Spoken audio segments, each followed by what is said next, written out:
Vida em Foco de hoje nós vamos falar sobre equilíbrio e saúde mental. Um tema super importante, mas que às vezes a gente não sabe bem como conseguir. Uma vida tão atribulada, as pessoas vivem estressadas. Muitas pessoas da terceira idade sofrem com depressões que muitas vezes não são identificadas imediatamente. Então hoje nós trouxemos aqui uma pessoa altamente capacitada para falar sobre esse tema. Eu estou falando do Dr. Eduardo Tancredi, que é psiquiatra, coordenador do projeto Saúde Mental da Associação Saber. Doutor Eduardo, muito obrigada por ter aceito o nosso convite. Eu que agradeço o convite. Bom, nós estamos aqui em São Lourenço, por isso esse cenário completamente diferente que você está notando. E o doutor Eduardo, um dos palestrantes desse 23º Encontro da Felicidade, uma palestra que tinha esse mesmo tema, né? Equilíbrio e saúde mental? Exatamente. Nós falamos sobre estresse, ansiedade, depressão, como manter o equilíbrio hoje. Como manter o equilíbrio. E não é fácil, né? Não é fácil. Não é fácil, Não, a gente claro sabe que não é. Cada vez mais as pessoas estão sofrendo, né, com tantas cobranças que tem, independente da idade, porque antes as pessoas naquela idade mais produtiva, né, que era mais conhecida, 20, 30, 40 anos, hoje as pessoas de 60 e 70 se sentem cobradas, porque também querem estar ativos nessa segunda metade da vida, então também sofrem com ansiedade e estresse. Com certeza, com certeza. Na verdade, hoje a gente sabe que em todas as faixas etárias existem problemas de ansiedade e estresse, né? Você vê, como você falou, o jovem buscando o espaço na vida, no mercado de trabalho, obviamente no mercado muito competitivo, ele está diante de uma situação estressante, muitas vezes ele acaba entrando em desequilíbrio no estresse. E como você falou, mesmo numa idade posterior, as cobranças ainda existem, né? Então a gente ainda vê quadros, muitas vezes, que acabam se desequilibrando, pessoas que não conseguem restabelecer o equilíbrio normal do estresse, que é uma coisa normal da vida. Faz parte, né? Faz parte da vida, não dá para viver sem estresse. Diz que um pouquinho de estresse faz bem, até dá uma adrenalina para a gente se movimentar, né, doutor Eduardo? Com certeza. Porque uma vida muito paradinha, sem nenhuma mudança, nada acontece de novo, eu acho que fica meio, né, não é muito bom não. Agora nós ouvimos algumas pessoas durante a sua palestra, que aliás bastante interessante, nós consideramos, e a Anabela Alvim Andrade de Viçosa, Minas Gerais, ela deu uma resposta para a gente. Nós perguntamos para ela por que você acha que as pessoas sofrem com estresse e ansiedade. Vamos ver a resposta que ela deu para a gente. Porque eu acho que hoje a vida agitada, as pessoas não escolhem qualidade de vida. Hoje a gente tem que tirar um tempo para caminhada, exercícios, meditação e etc. Tantas outras coisas. E outra coisa, dividir o amor interior com outras pessoas. Muito obrigada, eu acho que essa palestra me ajudou demais. Bom, realmente a Ana disse a mesma coisa que o doutor falou, parece que tinham combinado aí, né? Acho que sim. De falar a mesma coisa, todo mundo sente essa pressão. Agora, a sensação que nós temos, doutor Eduardo, é que o tempo anda passando mais rápido e que a gente está sempre correndo atrás. Por que essa sensação? É interessante isso, né? Até em uma das palestras a gente até brincou que parece que esse ano de 2009 não vai ter 12 meses, vai terminar com 10, né? Porque todo mundo tem a impressão de que o tempo está passando mais rápido. Na verdade, o que faz a gente ter a impressão de que o tempo passa mais rápido é a quantidade de informação que a gente tem processado. As coisas têm acontecido muito rápido, as informações vêm muito rápido, a vida é corrida, né? Hoje, com internet, com televisão, as notícias vêm no momento em que acontecem, né? O trânsito, a vida urbana, a vida corrida, a vida de trabalho, tudo isso acaba fazendo com que a gente perca a noção da passagem do tempo. É muito simples, se você quiser comparar isso, procure ficar deitada na rede, passe um dia deitada numa rede, você vai ver que a tua impressão é que o dia não passa. Agora, o doutor falou bastante sobre depressão, que é um tema bastante recorrente para a terceira idade, porque acontecem várias mudanças, né, que são tão importantes e que acabam mexendo, né, no emocional dessas pessoas que muitas vezes estão mais frágeis, né, por perdas em vários setores da sua vida.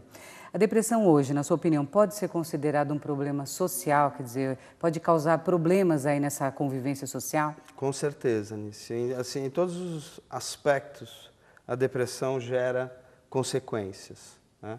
A depressão é uma doença. Como doença, ela gera consequência para o indivíduo nos aspectos biológicos, físicos, psicológicos.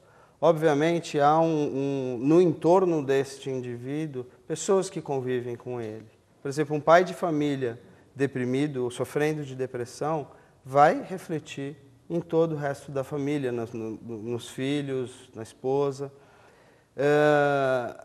A depressão hoje é uma das maiores causas de faltas ao trabalho, de queda de produtividade das pessoas no trabalho, né? E se sabe que também, talvez hoje, a maior causa de afastamento por tempo prolongado e uso de auxílio-doença do INSS, portanto, gerando um custo social muito altíssimo, grande. Né? Exatamente. E o grande problema é que isso tudo é gerado porque não se detecta o problema logo e não se trata ele no tempo certo. E aí todas as complicações vêm. Então vamos ajudar então o nosso telespectador de casa a identificar se você ou alguém que você conhece, alguém querido, está sofrendo com a depressão.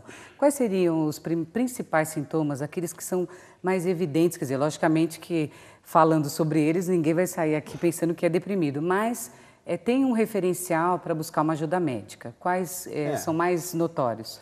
Olha, na verdade, como você falou, a depressão ela não aparece como um quadro único, ela aparece de formas muito variadas. Grande parte das pessoas acredita que depressão seja tristeza e isso não é verdade. A tristeza é um sentimento, muitas vezes está numa síndrome depressiva, porém existem outros sintomas que podem compor um quadro depressivo. O que a gente sabe, a gente costuma dividir entre sintomas emocionais e sintomas físicos. Os sintomas emocionais são aqueles que a maioria das pessoas conhece, a baixa do humor, né? A perda da capacidade de sentir prazer por coisas que normalmente a pessoa sente, a falta de vontade, o choro fácil e isso se refletindo no dia a dia dela, na sensação de incapacidade de fazer as coisas, às vezes, muitas vezes, tarefas do dia a dia, tarefas comuns para a pessoa, que ela acaba tendo a sensação de não fazer. Outros sintomas que são mais físicos seriam a sensação de falta de energia, né? Como se estivesse com a pilha fraca mesmo, dores no corpo. Articulares? Assim como dores se nas articulações, nos músculos. Pode ser sintoma também? Com certeza. E isso passa muito batido. Porque... A maioria das pessoas tem a dor como um sintoma principal da depressão. E focam o tratamento na dor e não tratam a causa que no caso é a depressão. Puxa vida, né? Quanta coisa que a gente não sabe. Ainda bem que existem, né, os psiquiatras aí como o Dr. Eduardo para nos ajudar a entender um pouquinho mais. Quais doenças surgem a partir de um desequilíbrio emocional? Espera que a gente vai pegar um papel porque deve ser uma lista grande, né? Um desequilíbrio emocional acho que causa uma mexida inteira no organismo, né? Na verdade, se você for pensar em doenças físicas, você imaginar uma pessoa sofrendo com estresse crônico, sofrendo com um quadro de ansiedade crônica, um estresse crônico, ele acaba liberando no próprio organismo substâncias que vão ser nocivas a longo prazo. Por exemplo, a adrenalina é uma substância liberada no estresse que vai aumentar o risco de arritmias cardíacas, aumentar o risco de infarto, entupimento dos vasos, ou seja, aterosclerose.